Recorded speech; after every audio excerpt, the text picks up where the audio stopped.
For years now, Samsung has dominated the Android realm, while dozens of competitors have fought tooth and nail for a tiny fraction of market share, and, if they're fortunate enough, a small profit. It's too soon to tell, but the tides may be turning. Samsung is slipping and other OEMs are picking up the slack. Could smaller, high-end smartphones be Sony's in? For those who want the power of the S5 but a more manageable form factor, is the Xperia Z3 Compact the way to go? Let's find out. I'm Taylor Martin with Pocketnow, and this is the Xperia Z3 Compact versus the Samsung Galaxy S5.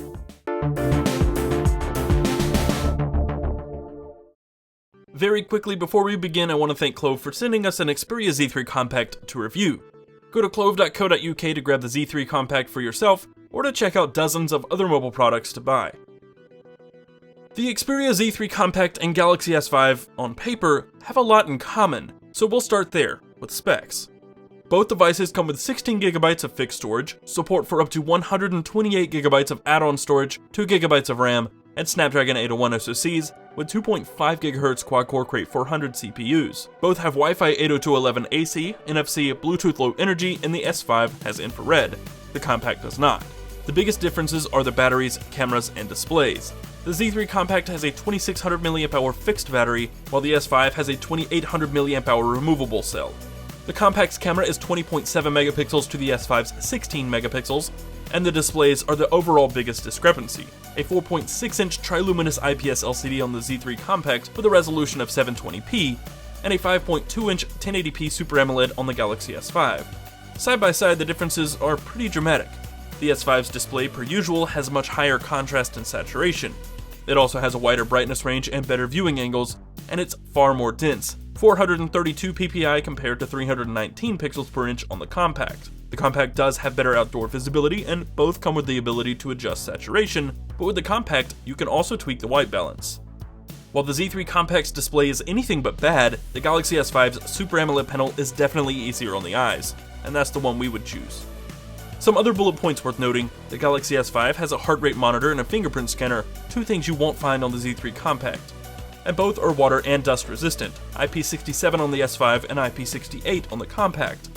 The different numbers and certifications mean the Z3 Compact can withstand depths of water over 1 meter, while the S5 is technically only protected up to 1 meter. This protection against the elements means both of these handsets come with some of our least favorite things on any phone: port covers. The S5's port cover just covers the USB 3.0 port at the bottom, while the Z3 Compact has flaps for the microSD card and charging port, and one for the SIM card. Design is something the Z3 Compact has going for it. It's slim and, well, compact. It's also a little on the dull side, but it's much smaller than the Galaxy S5 in almost every dimension. It's 14.7mm shorter and 7.6mm narrower, but it is 0.8mm thicker if you don't count the camera hump on the S5. It's also 16 grams lighter. Its edges are harder and more squared, and it's made out of nicer materials than the S5. As Michael noted in his review of the Galaxy S5 earlier this year, the S5 feels familiar. And depending on who you are, that could be a good thing. For us, it means the phone gets boring very quickly. It's nothing special to hold, even if its display is great. And if push came to shove, we'd go with the Z3 Compact's hardware, even if the Galaxy S5 hardware has more to offer. That's also the case in software. Samsung uses the fire hose method with software features, which results in a lot of bloat that we imagine few people ever use. The S-Health Suite, S-Voice, Smart Screen, AirView, and a host of other Samsung-specific features on the Galaxy S5 are things that add very little value to daily use. Most of them feel half-baked and might prove useful in a few niche cases. However, there are a few very useful features in the mix, like multi-window and toolbox, but the My Magazine feature on the home screen is slow and jittery, and the extent of customization is icon arrangement on the home screen, wallpapers for the home and lock screens, and the order of the items in the quick settings panel. We much prefer the lighter take on Android with Sony's customizations. While Sony leaves very little untouched, it doesn't go out of its way to make changes for the sake of making changes. Instead, it improves some of the sore points of Android.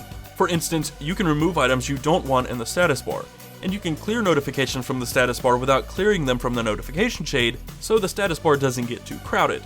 You can also apply themes to customize the appearance of the software to your liking. The whole UX is lighter and snappier, easier to navigate, and less to sift through to get to what you want or need. That said, Sony is also guilty of pushing its own content over Google's, and not everything is better on the Compact. The What's New section is poorly placed and virtually useless unless you own other Sony devices, particularly a PS4. But if you do, the benefit of going with Sony's device is great. At the end of the day, we'd go with Sony's software even if we'd actually like a balance between the two different versions of Android, the multitasking from TouchWiz and the frothy nature of Sony's UI. In terms of performance, the Z3 Compact and Galaxy S5 are neck and neck. Benchmarks, opening and closing applications, pinch zooming, scrolling, and practically everything else are virtually identical. The S5 might have a slight advantage in benchmark scores, but we'd also give a slight edge in performance to the Compact. But really, it's trivial to compare the minor differences in their performance. The same goes for gaming. Graphics look great even on the 720p display, but the Z3 Compact, despite its smaller size, is better suited for multimedia and gaming thanks to its front-facing speakers. The Galaxy S5's rear-firing speaker is easier to cover up and doesn't sound nearly as nice. Battery performance is also similar, though we still don't have quite enough data on the Compact's stamina. We've averaged over 4 hours of screen on time per charge, roughly the same we've gotten out of the S5 in the past, but we'll save final thoughts on the Compact's battery performance for our full video and written reviews coming soon. The same goes for network performance. The S5 is on Verizon and the Z3 Compact is an unlocked global device. Comparing their network capabilities is pointless, though we're quite pleased with both. A strong suit for both of these smartphones is the camera. The Z3 Compact and Galaxy S5 have 20.7 and 16 megapixel image sensors, respectively. That said, you're only going to get the max resolution if you shoot in manual mode and in 4:3 aspect ratio on the Compact. Most users will opt for the superior auto mode on the Compact, which shoots at just 8 megapixels, but the full resolution, 16 megapixels on the Galaxy S5, is in 16:9, which we really like. In terms of image quality, however, the colors and contrast are better in the Galaxy S5's photos. And without switching to manual mode on the Z3 Compact, which is admittedly cumbersome, the S5 will capture much more detail. In short, in broad daylight, it's the better camera that takes more lively photos. However, despite the S5's super quick phase detection autofocus, there's often shutter lag which leads to many blurry photos, maybe 3 or 4 in every 10 if you're not careful. Plus, the Z3 Compact has a physical shutter button and it performs better in low light, sort of. Neither phone is particularly great at low light and both use digital stabilization, which insists you keep your hand steady for several seconds while the shutter stays open to gather more data and light. The result is muddy and often blurry photos that suffer in both detail and saturation. With a little know-how, you can do more with the Z3 Compact's camera, but the S5's is more reliable and better out of the box, even if you need to pay close attention and sometimes snap more than one photo to make sure you get the shot. In all, surprisingly, we'd opt for the Xperia Z3 Compact. The hardware feels nicer and more premium, it's better suited for gaming and multimedia with front-firing audio, and we're fans of the shutter button. That's not to say the Galaxy S5 isn't a great buy. Not at all. It's probably the more well-rounded device with more options to adapt to more scenarios, but the Xperia Z3 Compact is a sweet little phone that packs a serious punch in a very small package. It's like a less perfect, yet more powerful Moto X from Sony. That we like. Thanks for watching, folks. If you enjoyed it, be sure to give the video a thumbs up and subscribe to the channel. You can also follow us on your favorite social network, Twitter, Facebook, Google+, or Instagram at Pocketnow. I'm Taylor Martin, Casper Tech on Twitter, and I will see you next time.